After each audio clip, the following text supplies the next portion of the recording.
Good morning, traders and investors. My name is Roger Scott, and I'm the senior strategist for Wealth Press. Today is March 22nd. It's a third Monday, beginning of third week of March of 2021. Markets are going to be opening up in about an hour and 24 minutes. We've got a lot to talk about. It's going to be a busy week. What do you guys see here every day? Jerome Powell. Man, this guy just can't talk enough. It's pretty important, though, because we got interest rate data, a lot of interest rate data, and it's going to accumulate into the GDP report that's coming out on Thursday that's going to give us an estimation of how much the U.S. economy has grown over the last quarter. Now, to give you some idea, this is based on the aftermath of COVID, so the numbers are a little bit out of whack, but we're looking for a quarterly growth of 4.1%. And it's pretty tight. It's between 4 and 4.2, just something to look forward to. Personal consumption annual rate, about 2.4%. Remember these numbers because that's going to be the target as we head into Thursday. We've got a lot of stuff on the table. We've got personal income and we've got jobless claim. Jobless claims we went to like low 700s and now we're back up at the high 700s. 770. I'm hoping we can break the 700 and move to the 600 level finally. Because if these numbers continue in the 700-800, it's going to tell us that the COVID impact, the vaccine impact isn't having that big of an impact on the employment situation, which is ultimately how we're going to get the economy to jumpstart if people are not working. So you got new home sales on Tuesday. You've got the PMI number on Thursday and durable goods. You've got GDP and jobless claims, which is what I just went over, and then you got personal income and international trade and consumer sentiment, which isn't going to be as big because it reflects on the GDP because consumer sentiment, consumer retail sales is what drives 75% of the GDP. So that's going to be interesting. Keep your eye. 4.2%, that's the expectation. And again, Jerome Powell is going to be talking about interest rates. And interest rates are actually down this morning because bonds are up almost a full handle. Remember, there's an inverse relationship between bonds and interest rates. If bonds are up, interest rates are down. If bonds are down, interest rates are up. Bonds are up right now, which means interest rates are down, which means NASDAQ is seeing upside. Remember, there is a correlation right now, a huge correlation between the bond market and the NASDAQ 100. And every time bonds are up, interest rates are down, the NASDAQ 100 is up, and it's up right now. Now, if you're looking at it individually, we're still below the 200-day the 50-day moving average. We're still in the twilight zone, and I'm still thinking the S&P 500, which is kind of cooling off a little bit right now, is going to possibly take the NASDAQ down a little bit more before it comes back up. So I'm thinking we're going to come down right here, break the 50-day moving average, which is going to cause the NASDAQ to shake out and come back into this territory. That's my expectation. Now, I may be wrong, but so far, I've been pretty good at this. And notice the trend here is really low, and every time we come up for, let me just reduce the time frame. Every time we come up for a day or two, we bounce down, we can barely go up, we come back down again. We go down a bunch, we go up a little bit, and we go down again. So as you can see here, the trend doesn't move to the upside before tearing back down quite a bit. And this is the second day up. So I'm thinking we may huff and puff, maybe go to the 143 level, but ultimately interest rate, folks, are going higher. By the end of this year, we're about like 1.6, 1.7 now. I'm thinking 2.5%.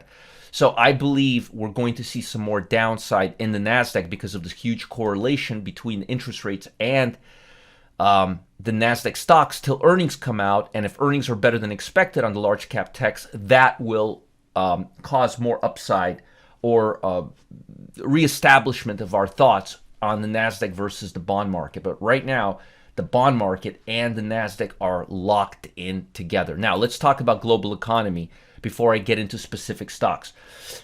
Asian shares were mixed Monday. Sentiment was shaken by U.S. Federal Reserve's announcement that it would end some emergency measures put in place last year to help the financial industry deal with the pandemic. I think they've done quite a bit. I mean, 1.9 billion. They've been just throwing money into the economy. Turkish lira nosedived early Monday, falling about 17% after the country's president removed central bank's head from its post on Saturday. I don't know what that's all about, but we've got bigger fish to fry than the lira right now. Major Japanese stocks fell nearly across the board, including automakers like Toyota and Honda, whose earnings get a boost from healthy U.S. economy. So that's really, really important. And Toyota's shares fell 3.3, Honda 3.6. That's quite a bit. The move last week by the Fed will restore the stimulus, some of the capital requirements for big banks that were suspended in the early months of the viral outbreak in order to give banks flexibility. Financial stocks have been rising. The banking industry has hoped these measures would be extended. Russell 2000, smaller cap stocks, is coming back. It's clawing back from its earlier losses last week, where the Nasdaq, the S&P, and the Russell took a little hit after making swing highs. Interest rates have risen. Pricier stocks like tech stocks have fallen. That's just how it works. The prospect of higher interest rates has bond yields rise.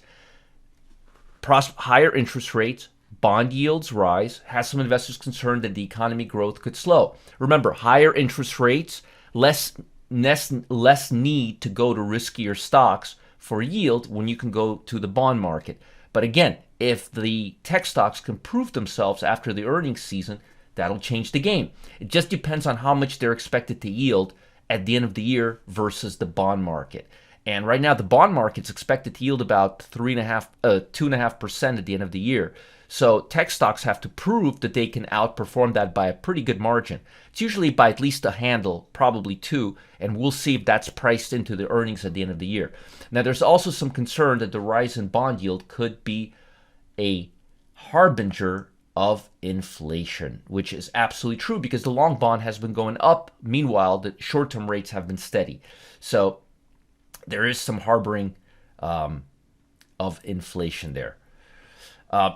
Crude oil holding steady. It's been going up pretty well this year. Went from a low of mid-40s to the $60 barrel, still going up. Now it has near the $61 barrel. Energy and financial are moving higher. Now, as far as stocks, I wanted to show you a couple of stocks that are starting to go up on my hit list. This is my S&P 500 Cumulative Strength Index, ADS.